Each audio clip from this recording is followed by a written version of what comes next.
യൂട്യൂബിലെ ചില കമൻറ്റുകൾ കൂടി വായിക്കേണ്ടത്. ട്രംപിനെ വിശ്വസിക്കരുത്, 2 വള്ളത്തിൽ കാല് ചവിട്ടുമെന്ന് ചന്ദ്രമതി MCT പറയുന്നു. ജയകുമാർ പറയുന്നു, യുദ്ധമുണ്ടാക്കി ആയുധം വിൽക്കുക എന്ന ഒറ്റ ലക്ഷ്യമേ അമേരിക്കയ്ക്കുള്ളൂ, അതിപ്പോഴും തുടർന്നുകൊണ്ടിരിക്കുന്നു. മോദി അത് മനസ്സിലാക്കി പ്രവർത്തിച്ചാൽ നന്നായിരിക്കും എന്ന് പറയുന്നു. ഭാരതത്തിലെ ജനങ്ങളെല്ലാവരും സർക്കാർ സ്വീകരിക്കുന്ന നടപടികൾ പൂർണ്ണ പിന്തുണ നൽകുമെന്ന് പറഞ്ഞിട്ടില്ല, പിന്നെയല്ലേ അന്യരാജ്യങ്ങളെന്ന് കൃഷ്ണദാസ് പറയുന്നു. എന്തായാലും ന്യൂയോർക്കിൽ നിന്നും ശ്രീ പ്രദീപ് കൂടി ചേരുന്നുണ്ട്. ശ്രീ പ്രദീപ്, അമേരിക്ക ഇന്ത്യയുമായി വലിയ സ്നേഹവും സൗഹൃദവും ഒക്കെ കാണിക്കുകയും കാര്യം വരുമ്പോൾ മറിച്ച് നിൽക്കുകയും ഒക്കെ ചെയ്യുന്ന ഒരു നിലപാടാണ് സ്വീകരിക്കുന്നത്. എന്താണ് താങ്കൾക്ക് ഇതിനോട് പറയാനുള്ളത്? നമസ്കാരം മിസ്റ്റർ കിരൺ. നമസ്കാരം. ഒരു അടിമയുടെ മുഖത്തുള്ള പുഞ്ചിരിയും സന്തോഷവും ഞാൻ കാണുന്നുണ്ട്. ആര്, എന്റെ മുഖത്തോ? അല്ല, കുറച്ചു നേരത്തെ സംസാരിച്ച കുറച്ച് ആൾക്കാരും താഴെ യൂട്യൂബിൽ കമന്റ് ചെയ്യുന്നവരും, അതവിടെ നിന്നോട്ടെ. അതെന്തിനാണ് അവരാരും അങ്ങനെ ഒരു കമന്റ്, മോശപ്പെട്ട കമന്റ് അങ്ങനെ ആരുടെയും വന്നാൽ ഞാൻ കാണുന്നില്ല, എനിക്ക് കാണാമല്ലോ ഇതെല്ലാം. താങ്കൾക്ക് കാണാനുള്ള അതാണ് ഞാൻ പറഞ്ഞത് താങ്കൾക്ക് മനസ്സിലായി തോന്നുന്നു. എനിക്ക് മനസ്സിലായില്ല. ഇവിടെ ആരും ഒരു യൂട്യൂബിൽ കമന്റ് ഇട്ടവരാരും അടിമകളല്ല, അവരൊക്കെ ശക്തമായ അഭിപ്രായം പറയുന്ന ആളുകളൊക്കെയാണ് അത് കമന്റ് ഇട്ടിരിക്കുന്നത്. കിരണേ, അടിമകൾക്ക് സാധാരണ മനസ്സിലാവാറില്ല, അതവിടെ നിന്നോട്ടെ. ഞാൻ അത് താങ്കളെ അടിമകളെന്ന് പറഞ്ഞെങ്കിൽ അത് എന്താണെന്ന് വിശദീകരിക്കണമല്ലോ. ആരുടെ അടിമയാണ്, എന്തിന്റെ അടിമയാണെന്നൊക്കെ വിശദീകരിക്കണമല്ലോ. സാധാരണ ഈ ലോക ചരിത്രത്തിലും ഒരു അടിമകൾക്കും താൻ അടിമയാണെന്ന് ഇതുവരെ മനസ്സിലാവത്തില്ല. അത് ശരി, അങ്ങനെ എല്ലാവരും അടിമകൾക്ക് മനസ്സിലാവില്ല. ശരി, അത് ശരിയാണ്, അടിമകൾക്ക് മനസ്സിലാവില്ല എന്നുള്ളത് ശരിയാണ്. പറഞ്ഞോളൂ. അടിമകൾ എപ്പോഴും അടിമയായിട്ടിരിക്കും. പറഞ്ഞോളൂ. പിന്നെ താങ്കള് ഇപ്പോ ഈ വലിയ ഇത് ഞാനൊരു കാര്യം ആദ്യമേ പണ്ടേ പറഞ്ഞിട്ടുണ്ട്. ഇന്ത്യ എന്നൊരു രാജ്യം വളരുകയാണ് ഇന്ത്യയുടെ ലക്ഷ്യം. America is A business country. അത് ബിസിനസ് ചെയ്യുന്ന ഒരു രാജ്യമാണെന്നേ. നിങ്ങൾ പാകിസ്ഥാനും ഇന്ത്യയും തമ്മിലുള്ള വിഷയം ഇന്ത്യയും പാകിസ്ഥാനോട് തീർക്കേണ്ടത്. They are brothers. ഒരിക്കൽ അവർ സഹോദരങ്ങളായിരുന്ന രാജ്യമാണ്, ഒരു രാജ്യമായിരുന്നതാണ്. അവരടി കൂടിയപ്പോൾ മറ്റൊരാൾ അതിന്റെ ഇടയ്ക്ക് വരുന്നുണ്ടെങ്കിൽ അവർ ലാഭം കൊയ്യാൻ വരുന്നതാണെന്ന് മനസ്സിലാക്കാനുള്ള ശരാശരി മര്യാദ. അതല്ലല്ലോ, ആരും ഇടപെടണമെന്ന് അമേരിക്കയോട് ആരും ആവശ്യപ്പെട്ടിട്ടില്ലല്ലോ. പക്ഷേ നിലപാട് പറയാമല്ലോ, ഞങ്ങൾ ഈ വിഷയത്തിൽ ഇന്ത്യക്കൊപ്പമാണ് എന്നുള്ള നിലപാട് പറയാമല്ലോ. അത് പറഞ്ഞില്ലല്ലോ. ഇന്ത്യയും പാകിസ്ഥാനും പ്രിയപ്പെട്ടവരാണെന്നല്ലേ ട്രംപ് പറഞ്ഞത്? അത് ഏത് നിലപാടാണ്? അതിനെ അനുകൂലിക്കുകയാണോ താങ്കൾ?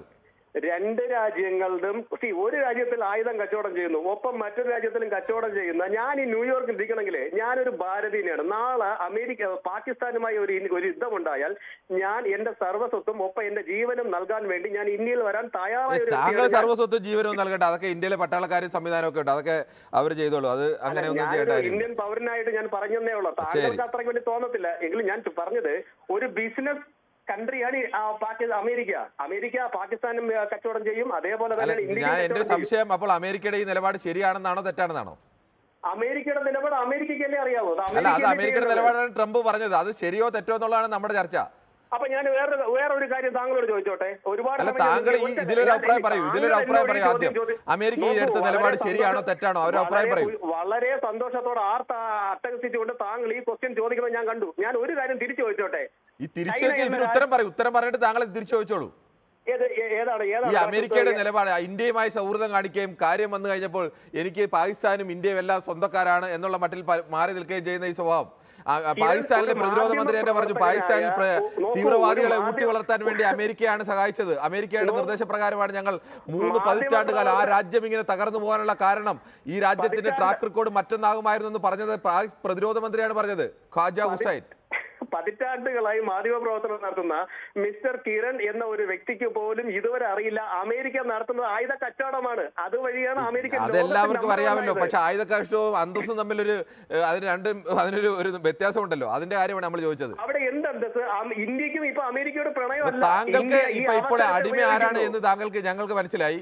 താങ്കൾക്ക് അമേരിക്കയുടെ നിലപാടിനെതിരെ പറയാൻ പ്രയാസമാണ്. അത് താങ്കൾ അമേരിക്കയുടെ നിലപാട് പറയില്ല. കാര്യം അറിയാമോ? അമേരിക്കയുടെ നിലപാട് പറയാത്ത കാര്യം എനിക്കറിയാം. അമേരിക്ക ഒരു ബിസിനസ് കൺട്രിയാണ്. അതൊക്കെ താങ്കൾക്ക് മാത്രമല്ല, എല്ലാവർക്കും അറിയാം. എന്റെ ചോദ്യം ഇത്രയേ ഉള്ളൂ, വളരെ ലളിതമായ ചോദ്യം. അമേരിക്കൻ പ്രസിഡന്റ് ട്രംപ് പറഞ്ഞു ഇന്ത്യയും പാകിസ്ഥാനും എനിക്ക് സ്വന്തക്കാരാണ് എന്ന് പറയുന്നു. ഈ വിഷയത്തിൽ ഇന്ത്യക്കൊപ്പം നിൽക്കാൻ ട്രംപ് ഇല്ല എന്നത് അദ്ദേഹം വ്യക്തമാക്കി കഴിഞ്ഞു. ഇതിനർത്ഥം എന്താണ്? അവർ പാകിസ്ഥാനൊപ്പം പോകാൻ തന്നെയല്ലേ? ഇന്ത്യക്കൊപ്പം നിൽക്കില്ല എന്ന് അങ്ങനെ പറഞ്ഞു. രണ്ടുപേരും സ്വന്തക്കാരാന്ന് പറയാൻ അർത്ഥം എന്താ? നിങ്ങളുടെ കൂടെ ഞാനില്ല എന്നല്ലേ എന്റെ അർത്ഥം? സ്വന്തക്കാരെന്ന് പറയുമ്പോൾ ഞാൻ ചോദിക്കട്ടെ, ഇന്ത്യയിലുള്ള കമ്മ്യൂണിസ്റ്റുകാർക്കെല്ലാം ചൈനയ്ക്കല്ലേ അനുഭാവികൾ? ഇന്ത്യയുടെ കൈനേക്ക് താങ്കൾ വിഷയത്തിൽ നിന്ന് മാറിപ്പോകും. താങ്കളെ സംബന്ധിച്ച് താങ്കൾക്ക് ഉത്തരം പറയും. ഇപ്പോൾ താങ്കൾ ആദ്യം പറഞ്ഞ അടിമ ആര് എന്നത് ഞങ്ങൾക്ക് ബോധ്യമായി. കിട്ടിയാൽ മിസ്റ്റർ കിരൺ ഞാൻ ചൈനയെ പറയും. കാരണം താങ്കൾ ചൈന അല്ലെങ്കിൽ ഇപ്പൊ വിഷയം ചൈന ഉള്ള സമയത്ത് താങ്കൾ ചൈനയെ പറഞ്ഞോളൂ. ചൈന നമ്മുടെ സ്വന്തക്കാരൊന്നും അല്ലല്ലോ, നമുക്ക് പറയാം. താങ്കൾക്ക് അമേരിക്കയെ പറയാൻ ഭയമുണ്ട്, അതങ്ങ് പറഞ്ഞാൽ മതി. എനിക്ക് ഒരു ഭയവുമില്ല. താങ്കൾക്ക് മാന്യമായി പറയാം, ഞാൻ അമേരിക്കയിൽ ജീവിക്കുന്ന ഒരാളാണ്, അതുകൊണ്ട് എനിക്ക് പറയാൻ എനിക്ക് ഭയമുണ്ട്, അല്ലെങ്കിൽ ഞാൻ പറയുന്നത് ശരിയല്ല എന്ന് താങ്കളുടെ ഗതികേട് ഞങ്ങൾ മനസ്സിലാക്കും. താങ്കൾ പറഞ്ഞ ആദ്യത്തെ അടിമ മനോഭാവം ഞങ്ങൾക്ക് മനസ്സിലാവും. നോക്കൂ, ഞാൻ പറയാം, ഞാൻ അടിമയല്ല. പക്ഷെ ഞാൻ ഒരു കാര്യം പറയാം, അത് മനസ്സിലായല്ലോ. അമേരിക്ക എപ്പോഴും ഇന്ത്യയുടെ കൂടെ ചേർന്നിരിക്കണമെന്നാണ് എന്നാണ് ഒരു ഇന്ത്യൻ എന്ന നിലയിൽ ഞാൻ ആഗ്രഹിക്കുന്നത്. പക്ഷെ അമേരിക്ക എന്നൊരു ജനാധിപത്യ വലിയ രാജ്യം അങ്ങനെ ഒരു തീരുമാനമെടുത്താൽ എനിക്ക് അവന്റെ പുറത്ത് കയറി കുതിര കയറാനൊന്നും പറ്റില്ല മിസ്റ്റർ കിരൺ. അതാ പറഞ്ഞത്, താങ്കൾക്ക് വലിയ ശക്തിമാരെ കാണുമ്പോൾ അവരോട് അടിമ മനോഭാവം തോന്നുന്നത് സ്വാഭാവികമാണ്. പക്ഷെ ഇന്ത്യക്കാർക്ക് അങ്ങനെ തോന്നില്ല. ഇന്ത്യക്കാർ അഭിമാനത്തോടു കൂടി പറയും. പണ്ട് അറിയാമല്ലോ, ഇന്ത്യ പാക് യുദ്ധകാലത്ത് ഈ 7ാം കപ്പൽപ്പട ഇന്ത്യയിലേക്ക് അയച്ചപ്പോൾ ഇന്ത്യ എങ്ങനെയാണ് മടക്കി വിട്ടതെന്ന്, അന്ന് റഷ്യയുടെ അടക്ക സഹായത്തോടെ ഇന്ത്യ മടക്കി വിട്ടത് എങ്ങനെയാണെന്ന് താങ്കൾക്ക് അറിയാമല്ലോ. ഇന്ത്യക്കാർ പറയും, അതിന് ആർജവമുള്ളവരാണ് ഇന്ത്യക്കാർ. അന്നത്തെ പ്രധാനമന്ത്രി ഇന്ദിരാഗാന്ധി അടക്കം ഇന്ത്യയിലെ എല്ലാ ഇന്ത്യക്കാരും പറഞ്ഞു ആർജവത്തോടെ.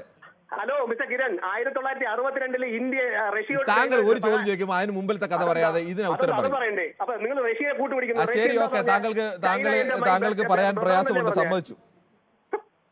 എന്തായാലും എല്ലാവർക്കും മനസ്സിലായി താങ്കൾ ആദ്യം പറഞ്ഞ അടിമ ആര് എന്നുള്ളത്. അതിൽ വലിയ സന്തോഷമുണ്ട് പറഞ്ഞു വന്നതിൽ.